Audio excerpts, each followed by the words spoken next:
Hello students, पिछले video lecture में हमने ध्वनि के दो लक्षण पढ़े, ध्वनि की तीव्रता और ध्वनि की प्रबलता। अब अपन बच्चों ध्वनि का तीसरा लक्षण देखेंगे और वो है तारत्व और पिच ऑफ साउंड।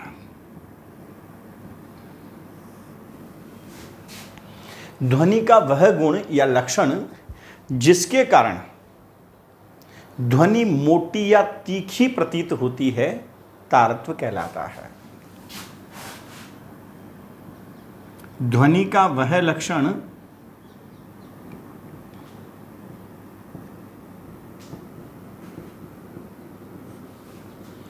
जिसके कारण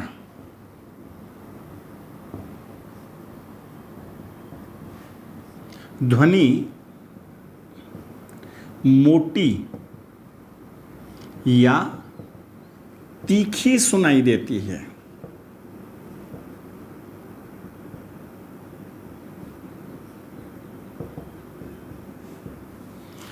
ध्वनि का वह लक्षण जिसके कारण ध्वनि मोटी या तीखी सुनाई देती है तारत्व कहलाता है।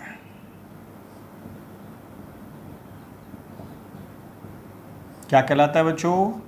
तारत्व कहलाता है। और ध्वनि का जो तारत्व है वो आवृत्ति के समानुपाती होता है। ध्वनि का तारत्व आवृत्ति के समानुपाती होता है।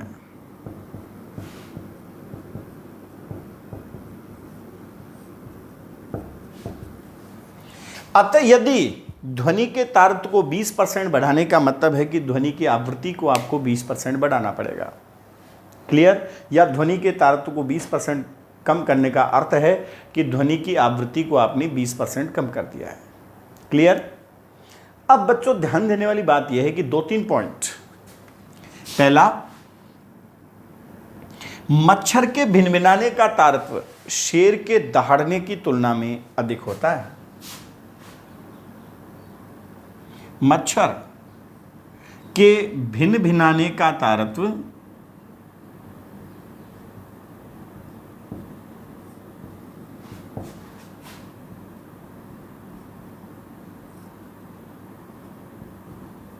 शेर के दहाड़ने की तुलना में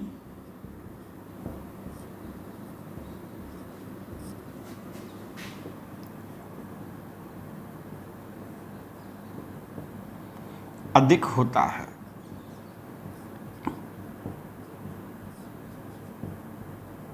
पहला, मच्छर के भिनभिनाने का तारत्व शेर के दहाड़ने की तुलना में अधिक होता है। सामान्यतया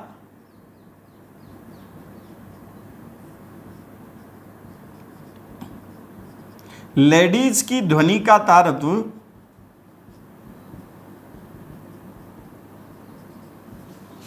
जेंट्स की तुलना में अधिक होता है।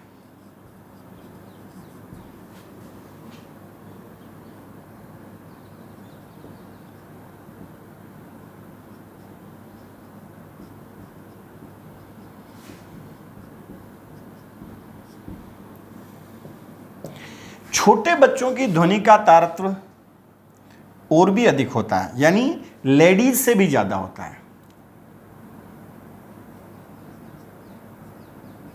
छोटे बच्चों की ध्वनि का तारत्व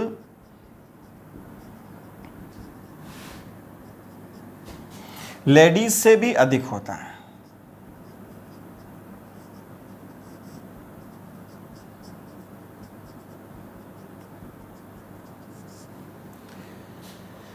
तो बच्चों आपने ये देखा भी होगा, आजकल अपने जो मोबाइल फ़ोन आ रहे हैं उनमें भी ऐसा सिस्टम होता है कि यदि आप फ्रीक्वेंसी हाई कर दें तो आप बोल रहे हैं तो भी आपको बच्चे जैसी आवाज़ सुनाई दे सकती है, लेडीज जैसी ध्वनि सुनाई दे सकती है। फ्रीक्वेंसी को चेंज करके अपन तारत्व को चेंज कर सकते हैं। ठीक है, तो ये तीसरा ध्वनि का लक्षण था, वो था तारत्व। और चौथा है बच्चों, वो है गुणता या मधुरता, जिसको अपन बोलते हैं क्वालिटी ऑफ साउंड।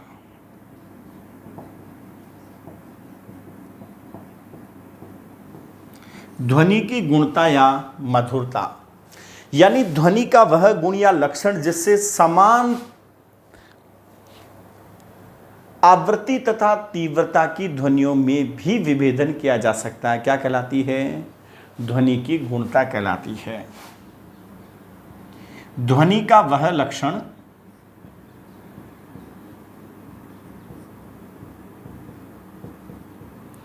ध्वनि का वह लक्षण जिससे समान आवृत्ति तथा तीव्रता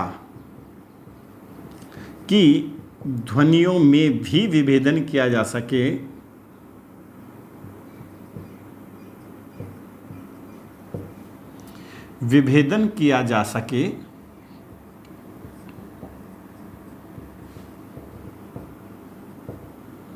ध्वनि की गुणता कहलाती है।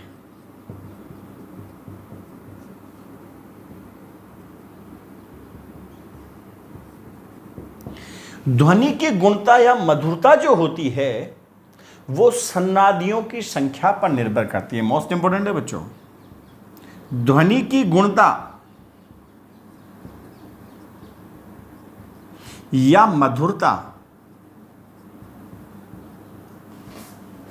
सन्नादियों की संख्या पर निर्भर करती है। सन्नादियों की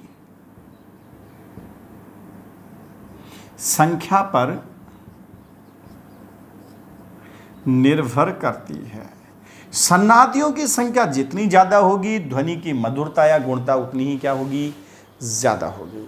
और अपन अभी आगे पढ़ेंगे कि कोई भी आवृत्ति मूल आवृत्ति की जितना गुणा होती है वह उतनी ही सन्नादी कहलाती है। जैसे मूल आवृत्ति की 3 गुणा है मीन्स तृतीय सन्नादी, 5 गुणा है पंचम सन्नादी।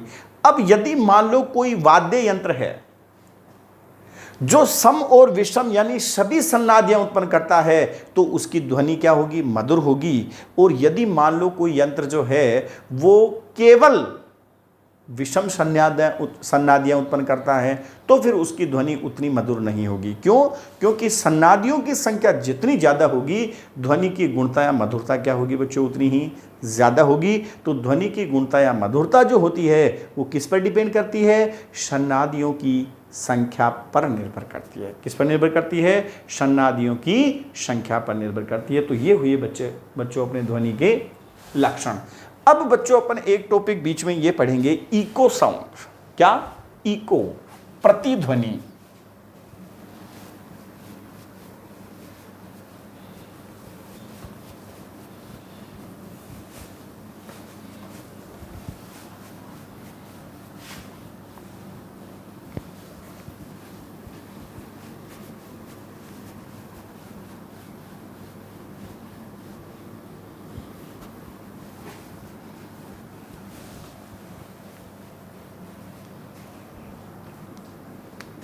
प्रतिध्वनि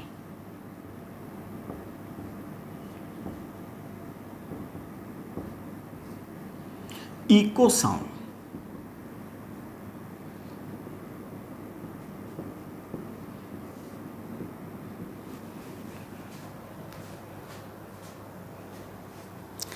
क्रमागत परावर्तन द्वारा ध्वनि का बार बार सुनाई देना प्रतिध्वनि कहलाती है। क्रमागत परावर्तन द्वारा ध्वनि का बार बार सुनाई देना।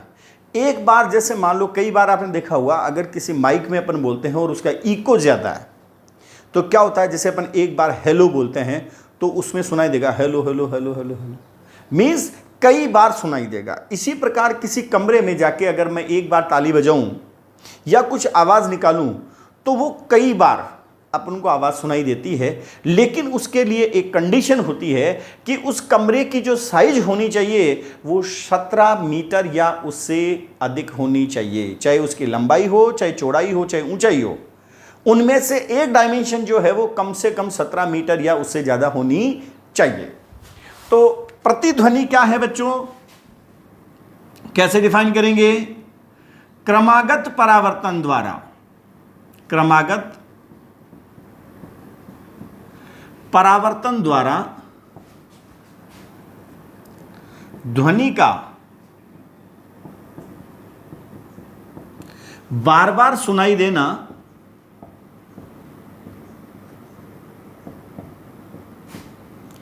प्रतिध्वनि कहलाती है।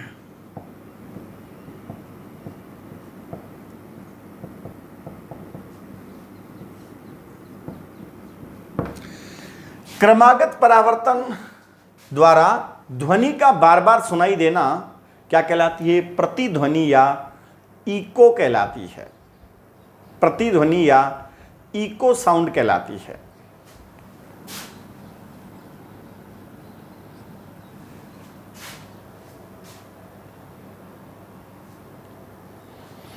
प्रतिध्वनि सुनाई देने के लिए आवश्यक शर्त है, प्रतिध्वनि के लिए बहुत इंपॉर्टेंट है बच्चों, के लिए आवश्यक शर्त है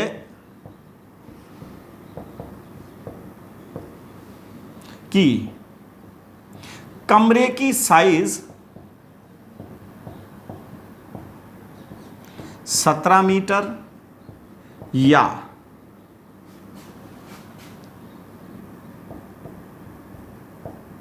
इससे अधिक होनी चाहिए।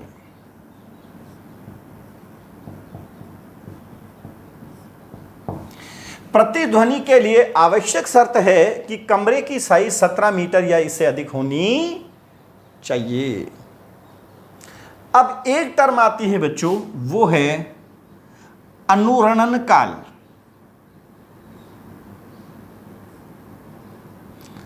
अनुरणन काल क्या है? अनुरणन काल दो क्रमागत प्रतिध्वनियों के मध्य लगा समय। दो क्रमागत, जैसे एक बार अपन को ध्वनि सुनाई दी, दोबारा कितने समय बाद सुनाई देगी? तो दो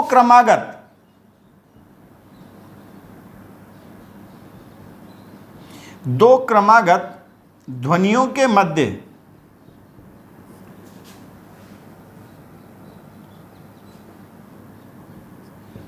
प्रतिध्वनियों के मध्य लगा समय, दो क्रमागत प्रतिध्वनियों के मध्य लगा समय अनुरणन काल कहलाता है।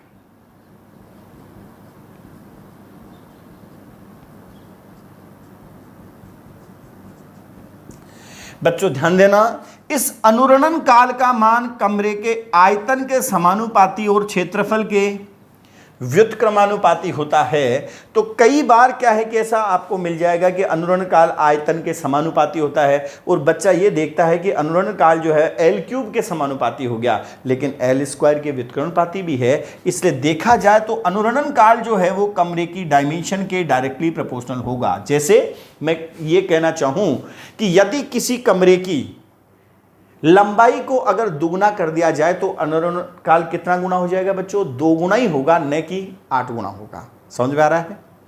तो ये प्रतिध्वनि क्या है, इसकी क्या कंडीशन है और अनुरणन काल क्या है, इसके बारे में अक्सर पूछा जाता है।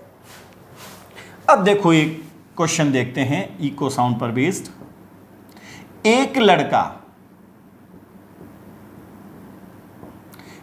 लड़का दो पहाड़ियों के मध्य खड़ा होकर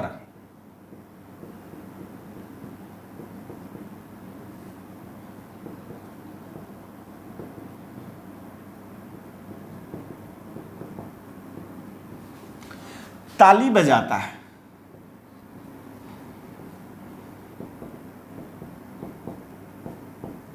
तो उसे प्रतिध्वनि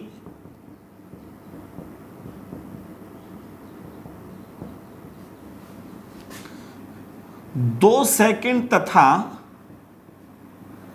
3 सेकंड बाद सुनाई देती है।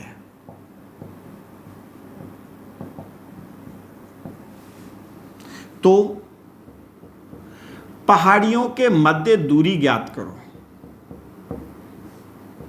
पहाड़ियों के मध्य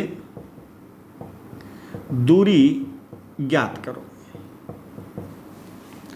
अब बच्चों आपको ध्वनि का वेग दिया हुआ नहीं है, बाकी ध्वनि का वेग जब भी नहीं दिया जाए तो आप 330 मीटर पर सेकंड मान लें। ये स्टैंडर्ड ध्वनि का वेग है। स्टैंडर्ड ध्वनि का वेग कितना मानेंगे आप? 330 मीटर पर सेकंड।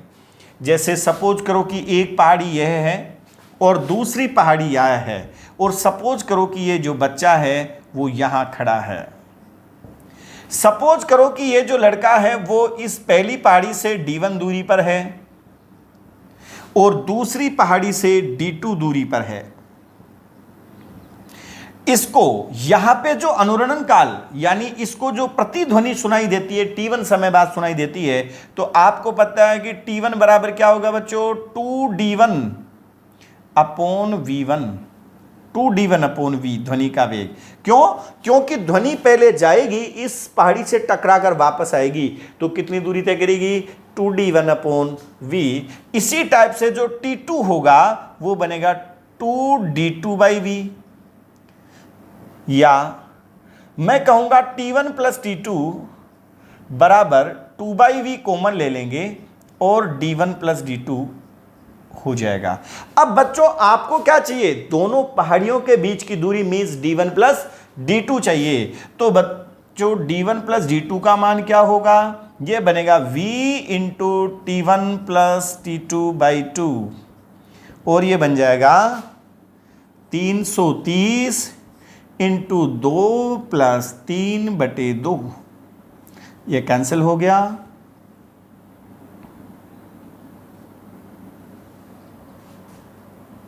वन 6 5, और ये आ जाएगा 165 इंटू 5,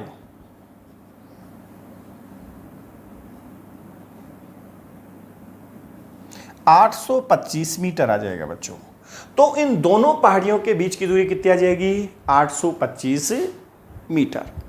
ठीक है, तो ये अभी अपन ने देखा प्रतिध्वनि के बारे में। अब बच्चों अपन पढ़ेंगे प्रगामी तरंग, और प्रगामी तरंग का अपन समीकरण प्राप्त करेंगे, और प्रगामी तरंग पर बेस्ड अपन क्वेश्चंस देखेंगे। पहले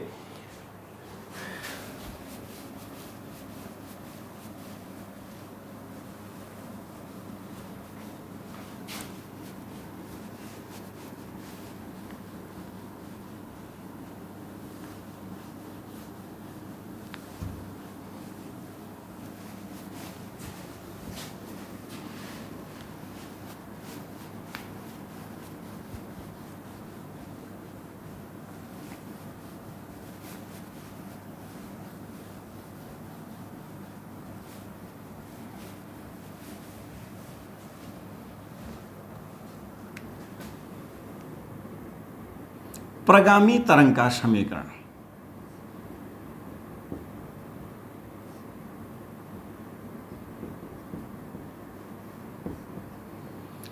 प्रगामी तरंग का समीकरण देखो बच्चों, मान लेते हैं कि यहां पर O बिंदु पर एक सरल आवर्त तरंग उत्पन्न होती है। ये O बिंदु है और X दूरी तय करके, ये दूरी X है, X दूरी तय करके इस बिंदु D पर पहुंचती है, और इस बिंदु D तक पहुंचने में जो इसको T डैश समय लगेगा वो हो जाएगा x बाई वी। अगर तरंग वेग v है तो इस तरंग को O से लेकर D तक पहुंचने में जो समय लगेगा T डैश, वो क्या हो जाएगा? x by v. अब ये जो O बिंदु पर सरल आवर्त तरंग उत्पन्न होती है, इसका समीकरण y बराबर a साइन ओमेगा टी। आपको पता है सिंपल हार्मोनिक मोशन में जो तरंग उत्पन्न होती है, तरंग का समीकरण या तो साइन के फॉर्म में होता है या कोश के फॉर्म में होता है, लेकिन इन जनरल अपन तरंग का जो समीकरण होता है वो किसके फॉर्म में लेके चलते हैं?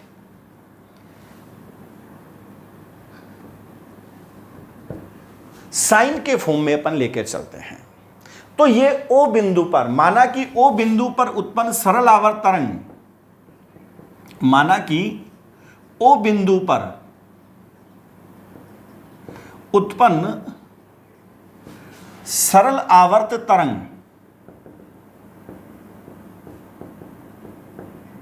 y बराबर a साइन ओमेगा टी है। ये इक्वेशन नंबर फर्स्ट, जहां पर a तरंग का आयाम है और ओमेगा जो है इसकी कोणीय आवृत्ति है। अब बच्चों तरंग गति में क्या होता है यह समझने का प्रयास करें आप। आपको पता है कि तरंग गति में माध्यम के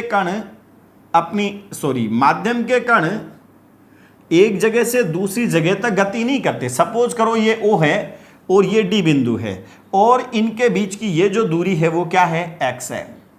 ठीक है, आपको पता है तरंग गति में ये जो कण है वो इसको ऊर्जा देता है, फिर ये इसको पड़ोसी को ऊर्जा देता है, ये इसको ऊर्जा देता है, ये इसको, और अंत में ऊर्जा D बिंदु तक पहुंच जाती है। ऐसा ही होता है।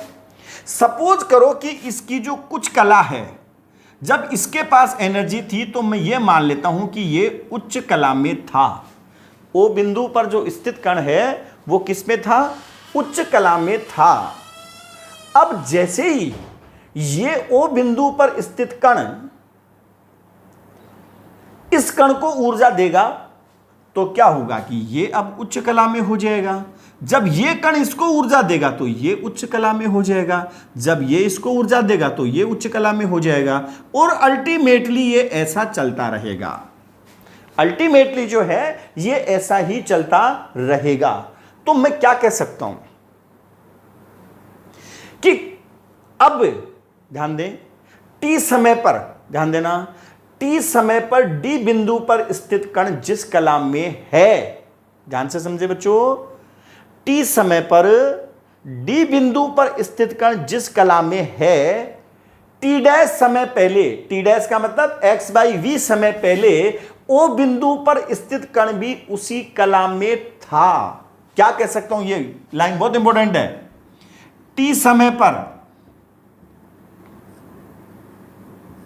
डी बिंदु पर स्थित कण, डी बिंदु पर स्थित कण जिस कला में है,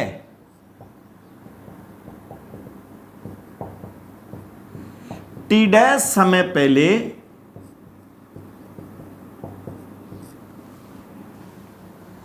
ओ बिंदु पर स्थित कण भी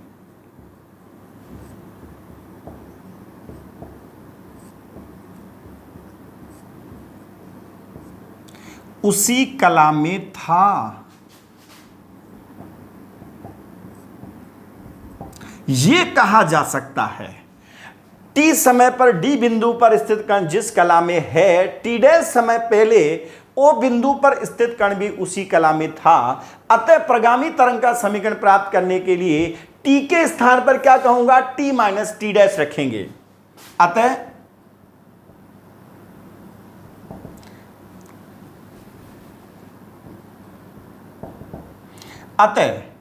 प्रगामी तरंग का समीकरण ज्ञात करने के लिए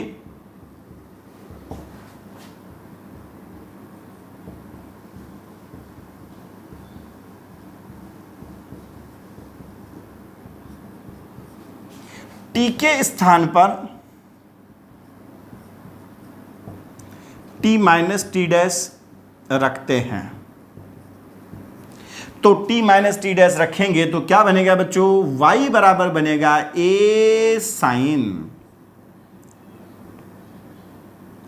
omega t minus t dash equal to a sine omega t minus x/v।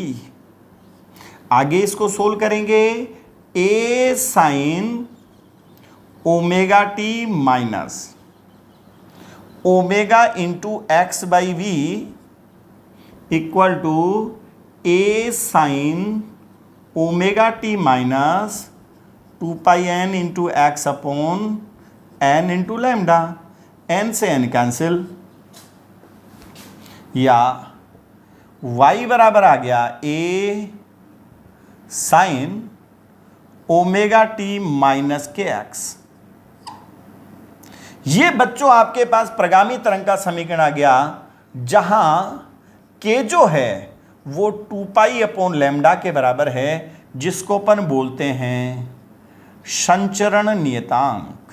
क्या बोलते हैं बच्चों इसको, संचरण नियतांक बोलते हैं, प्रोपेगेशन कांस्टेंट बोलते हैं, प्रोपेगेशन कांस्टेंट।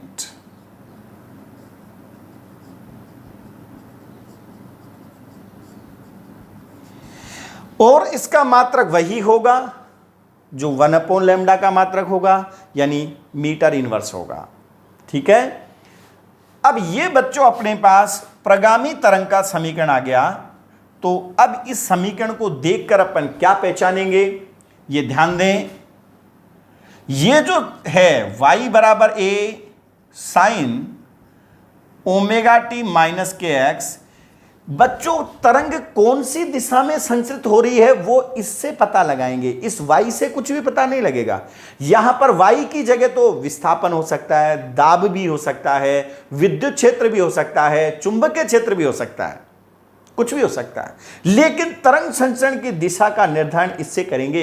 ये अगर x लिखा हुआ है तो ये x दिशा में संचरित है, y लिखा हुआ है तो y में, z लिखा हुआ तो z में। लेकिन ध्यान दे बच्चों, अगर इनके बीच में माइनस आता है, चाहे omega t minus k x आए, चाहे के एक्स माइनस ओमेगा टी आए, तो बच्चों क्या होगा, ये प्लस x डायरेक्शन में गतिशील प्रगामी तरंग का समीकरण है। किसमें? प्लस x डायरेक्शन में गतिशील प्रगामी तरंग का समीकरण होगा। और यदि y बराबर a sine omega t plus के एक्स आ जाए, ओमेगा टी प्लस के एक्स आ जाए, तो ये माइनस एक्स डायरेक्शन में गतिशील प्रगामी तरंग का समीकरण होगा। तो कैसे देखेंगे, बीच में माइनस आने पर, माइनस चाहे ये के एक्स माइनस ओमेगा टी आए, चाहे omega t minus k x आए, अगर माइनस चिन्ह आता है तो प्लस एक्स डायरेक्शन में, और प्लस चिन्ह आता है तो माइनस एक्स डायरेक्शन में गतिशील प्रगामी तरंग का समीकरण होगा। अब बच्चों इस प्रगामी, कोई भी तरंग जो है वो प्रगामी है या अप्रगामी है, प्रगामी है या नहीं है, कोई दी गई तरंग प्रगामी तरंग को व्यक्त करेगी या नहीं करेगी, उसकी के लिए अपन कंडीशन दोबारा देखते हैं। अपन थोड़ा सा इसमें और फेरबदल करते हैं।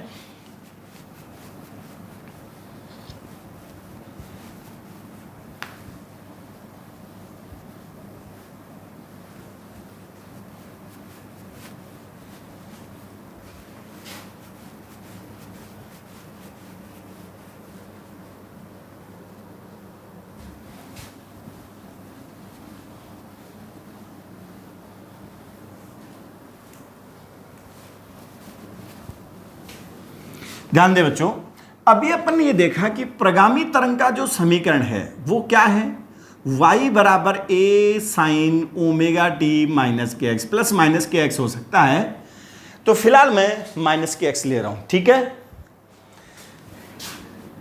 इसमें y equal to a sine, मैं k को बच्चों कॉमन लेता हूं बाहर, तो ये क्या बनेगा, ओमेगा टी बाई के माइनस एक्स।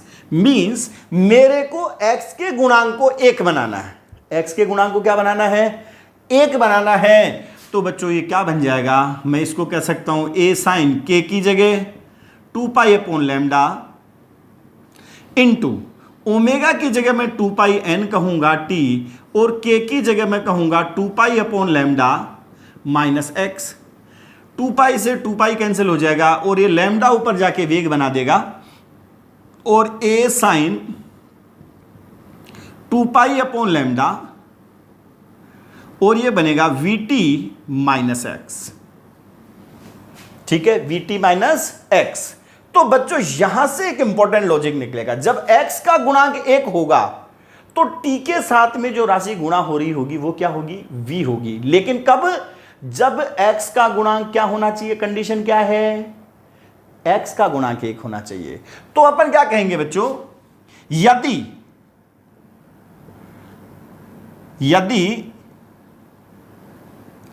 x तथा t के, ध्यान से समझना ये कंडीशन है, यदि x तथा t के प्रत्येक मान के लिए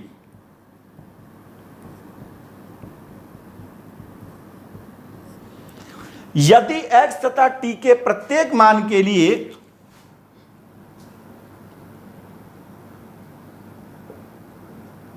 तरंग को x प्लस माइनस vt के रूप में व्यक्त किया जा सके,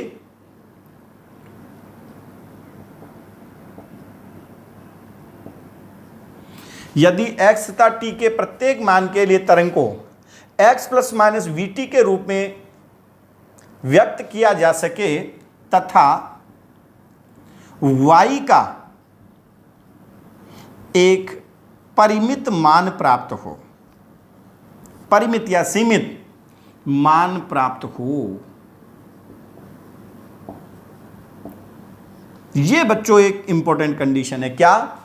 यदि किसी तरंग को x plus minus we T के रूप में व्यक्त किया जा सके, दोबारा ध्यान दो, यदि किसी तरंग को x plus minus we T के रूप में व्यक्त किया जा सके तथा साथ ही x तथा t के प्रत्येक मान के लिए y का एक परिमित मान प्राप्त होना चाहिए। अगर परिमित मान प्राप्त नहीं हो रहा है तो वो प्रगामी तरंग को व्यक्त नहीं करेगी, और यदि परिमित मान प्राप्त हो रहा है तो वो निश्चित रूप से प्रगामी तरंग को व्यक्त करेगी। क्लियर है? तो अब बच्चों देखो, अपन क्वेश्चन देखते हैं और फिर अपन ये देखेंगे कि कौन सी तरंग प्रगामी तरंग को व्यक्त करेगी और कौन सी प्रगामी तरंग को व्यक्त नहीं करेगी। ये कंडीशन आपको पता चल गया? तो देखो, अपन इस पर बेस्ड क्वेश्चंस देखते हैं।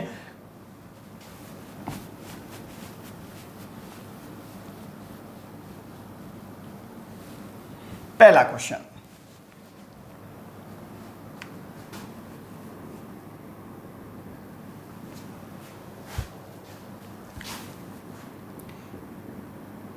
एक तरंग का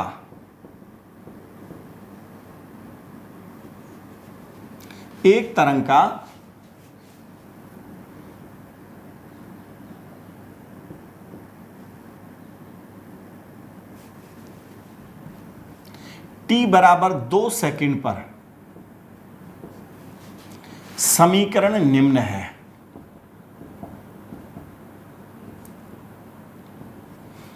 एक तरंग का t बराबर 2 सेकंड पर समीकरण निम्न है।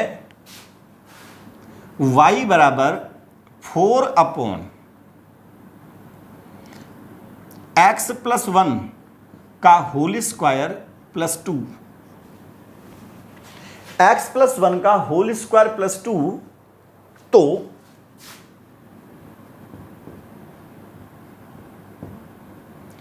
तरंग वेग ज्ञात करो।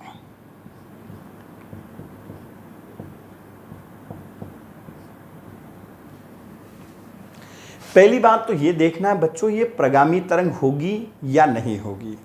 ठीक है?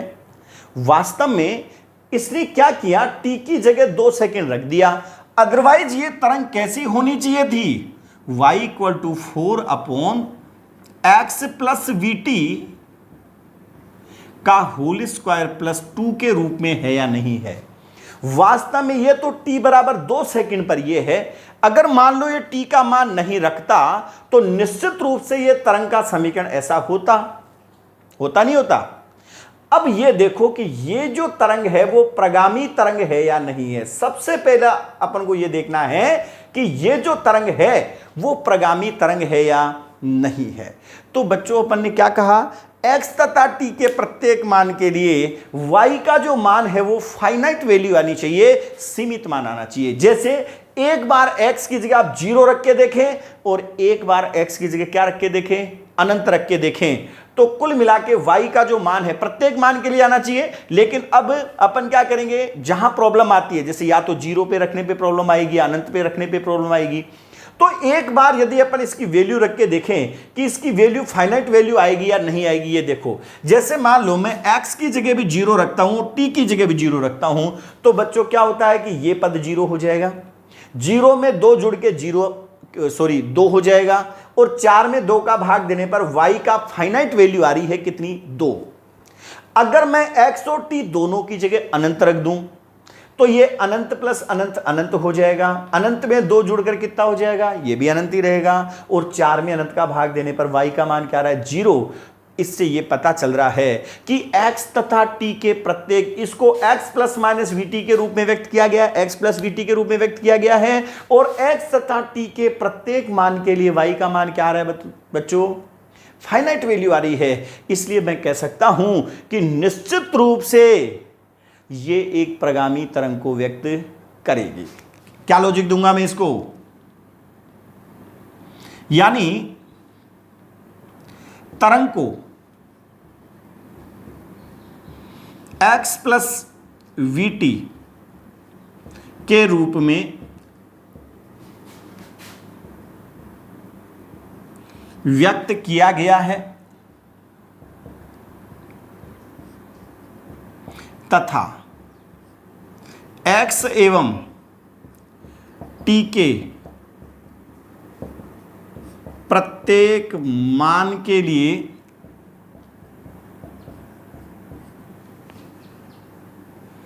y का मान परिमित प्राप्त हो रहा है।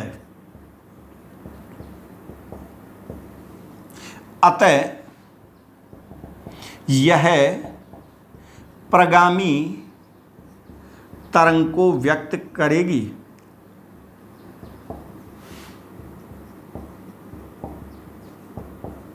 अब बच्चों इसकी तुलना करें कि x में जो जुड़ रहा है वो vt है, तो मैं ये कहूंगा कि vt का जो मान है वो 1 है और t का मान कितना दिया हुआ, 2 सेकंड दिया हुआ है, तो v इंटू 2 बराबर 1, इसलिए तरंग वेग क्या आ गया बच्चों, 1/2 यानी 0.5 मीटर पर सेकेंड। तो इस प्रगामी तरंग का जो वेग आ गया वो 0.1 मीटर पर सेकेंड है।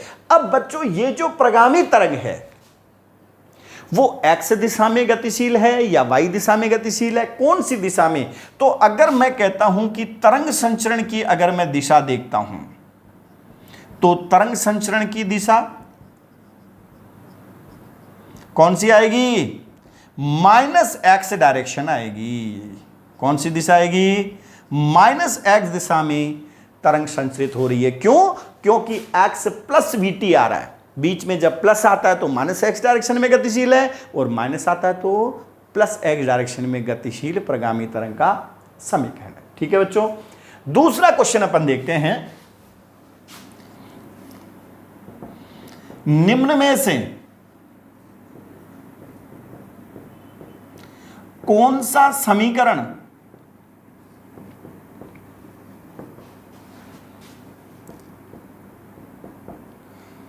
प्रगामी तरंग को व्यक्त करेगा?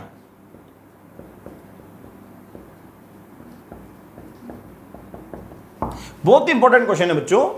निम्न में से कौन सा समीकरण प्रगामी तरंग को व्यक्त करेगा? और आपको पहला ऑप्शन दिया हुआ है y = x plus we T, second y = 1/x plus we T, third y =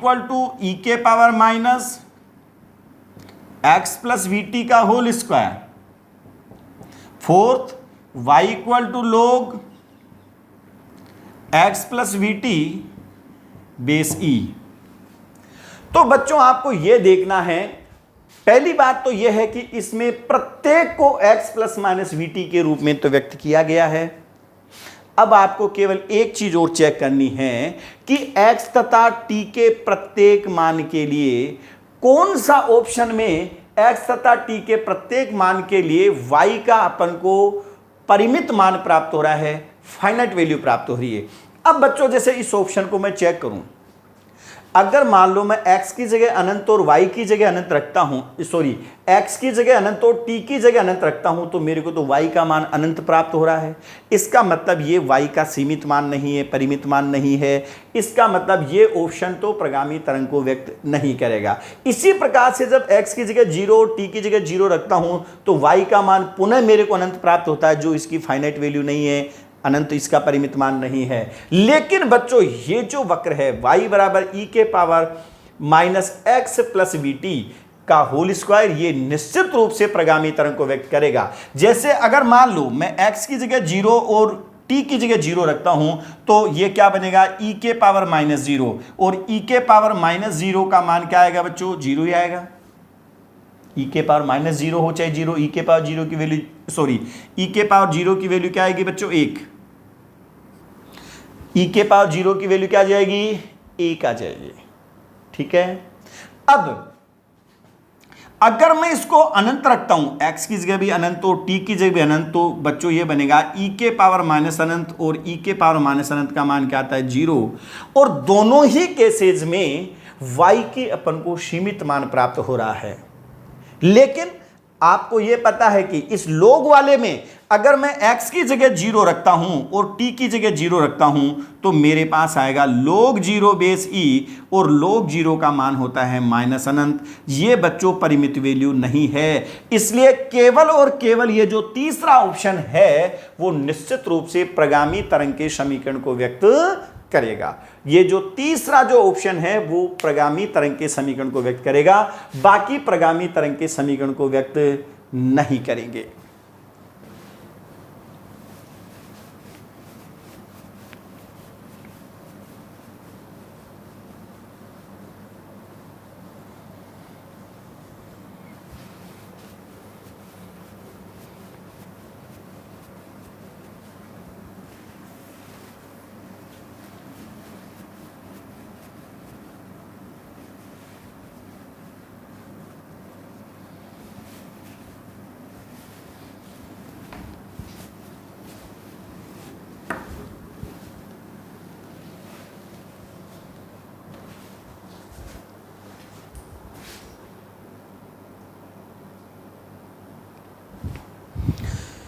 अब बच्चों अपन एक क्वेश्चन और देखते हैं।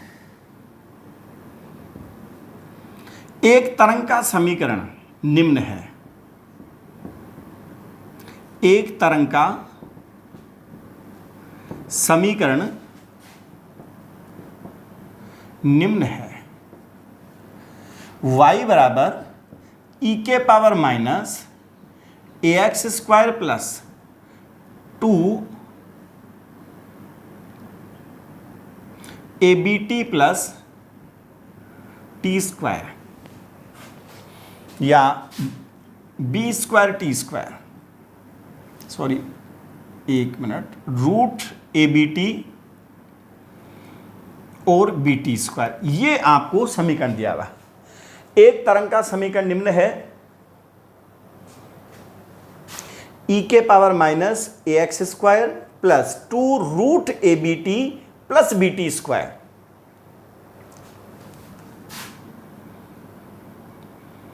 तो ज्ञात करो फर्स्ट,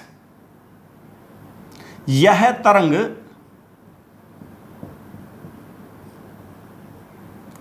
प्रगामी है या अप्रगामी। दूसरा, इस तरंग का वेग क्या होगा। तीसरा, तरंग संचरण की दिशा क्या होगी।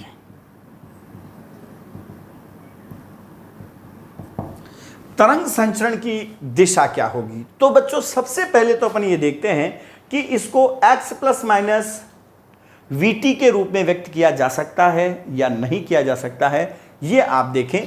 तो सबसे पहले अपन इसको सोल्व करेंगे। तो देखो बच्चों, मैं ये कह सकता हूं कि y इक्वल टू ई के पावर माइनस, ए को मैं कॉमन ले लेता हूं, और ए को मैं जैसे ही कॉमन लेता हूं तो ये बनेगा X square plus 2 B by A का root into T plus B by A into T square equal to E के पावर माइनस ए। इसको मैं कह सकता हूं x plus B by A का रूट इंटू टी का होल स्क्वायर। ये कहा जा सकता है पहली संख्या का वर्ग प्लस 2 गुणा पहली गुणा दूसरी प्लस दूसरी संख्या का वर्ग, ऐसा ही है। अब आपको पता चल गया बच्चों कि इस समीकरण को x प्लस माइनस VT के रूप में व्यक्त किया जा सकता है, यानी x प्लस माइनस टी के फॉर्म में आना चाहिए। ठीक है, तो बच्चों x प्लस माइनस VT के फॉर्म में व्यक्त किया जा सकता है, और x तथा t के प्रत्येक मान के लिए, जैसे अभी अपन ने क्वेश्चन में देखा था e के पावर माइनस समथिंग आ रहा है, तो वो हमेशा उसकी वैल्यू परिमित वैल्यू ही आती है। तो सेम केस यहां पर बन रहा है, e के power minus a x plus minus. अब आप चाहे t की जगह 0 रखेंगे तो e के पावर माइनस 0 का मान परिमित वैल्यू आएगी। अगर आप इनकी जगह इनफाइनाइट रखेंगे तो इसकी वैल्यू क्या बन जाएगी, e के पावर माइनस अनंत का मान 0 हो जाएगा, फिर परिमित वैल्यू आ जाएगी। इसका मतलब निश्चित रूप से ये एक प्रगामी तरंग को व्यक्त करेगा। कौन सी तरंग होगी ये, प्रगामी तरंग होगी। दूसरा, तरंग वेग x, जब x का गुणांक 1 होता है तो x प्लस माइनस vt होता है, इसलिए बच्चों निश्चित रूप से v की वैल्यू आ जाएगी रूट बी बाई ए, ये तरंग वेग आ गया। फिर क्या पूछ रहा है, तरंग संचरण की दिशा, जब इसके बीच में प्लस आ रहा है तो माइनस एक्स डायरेक्शन में गतिशील प्रगामी तरंग है और माइनस आता तो प्लस एक्स डायरेक्शन में, इसलिए निश्चित रूप से माइनस एक्स डायरेक्शन में गतिशील प्रगामी तरंग है ये। तो तरंग संचरण की दिशा क्या हो गई, माइनस एक्स दिशा हो गई। तरंग संचरण की दिशा हो गई माइनस एक्स दिशा। क्लियर है। तो ये है बच्चों अपने पास। अब एक टाइप का जो क्वेश्चन बच्चों आपको और पूछा जा सकता है इस प्रगामी तरंग पर, और वो इस टाइप का क्वेश्चन देगा y बराबर 20 इंटू साइन 50 पाई टी minus 2 pi upon 5 into X, जहां x तथा y मीटर में तथा t सेकंड में है। तो ज्ञात करो, साथ साथ में बच्चों अपन बताते जाते भी हैं। पहला आयाम पूछेगा आपसे बच्चों, तो आयाम में आपको पता है ये जो राशि बार गुणा हो रही है वही आयाम कहलाएगी, इसलिए बच्चों इसका आयाम आ जाएगा 20 मीटर। दूसरा बच्चों आपको तरंग की आवृत्ति पूछेगा, और आवृत्ति कैसे निकालोगे, टी का गुणांक ओमेगा होता है और ओमेगा की वैल्यू बच्चों 2 पाई एन के बराबर होती है, तो ये बनेगा 50 पाई, ये कट गया और एन बराबर आ गया 25 हर्ट्ज आ गया। तीसरा आपसे बच्चों पूछ सकता है तरंग धैर्य, इस तरंग की तरंग धैर्य। तरंग धैर्य का मान हमेशा बच्चों कैसे ज्ञात करेंगे, x का गुणांक k होता है संचरण नियतांक, और इसकी वैल्यू 2 पाई अपॉन लैम्डा के बराबर होती है, और ये आ गई 2 पाई अपॉन 5, और ये इस टाइप से बच्चों लैम्डा का मान आ जाएगा 5 मीटर। चौथा बच्चों आपसे पूछ सकता है तरंग वेग, और तरंग वेग v बराबर कैसे निकालोगे, n लैम्डा से, n की वैल्यू 25 आ गई, लैम्डा की वैल्यू 5, तो ये आ गई 125 मीटर पर सेकंड, ये तरंग वेग आ जाएगा। चौथा बच्चों आपसे ये पूछ सकता है पांचवा कि ये तरंग प्रगामी है या अप्रगामी, तो निश्चित रूप से तरंग कैसी है, प्रगामी, क्योंकि x प्लस माइनस टी के रूप में इसको व्यक्त किया जा सकता है। छठा पूछ सकता है बच्चों तरंग संचरण की दिशा, तो तरंग संचरण की दिशा क्या आएगी, तरंग संचरण की दिशा, और ये आ जाएगी प्लस एक्स डायरेक्शन, क्योंकि बीच में क्या आ रहा है, माइनस चिन्ह आ रहा है। और बच्चों सातवां आपसे पूछ सकता है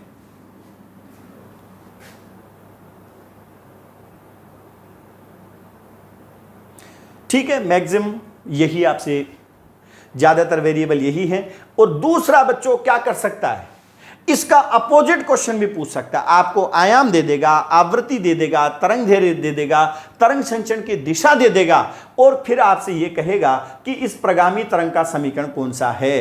तो आप y equal to a sine omega t plus minus k x में a का मान रखना है, ओमेगा का मान रखना है, और k का मान आपको रखना है। निगेटिव x डायरेक्शन है तो बीच में प्लस लगाना है, प्लस x डायरेक्शन है तो बीच में माइनस लगाना है। तो बच्चों आपके प्रगामी तरंग का समीकरण और इस पर आधारित क्वेश्चन अपन ने देखे। नेक्स्ट वीडियो लेक्चर में अपन देखेंगे तरंगों का अध्यारोपण का सिद्धांत।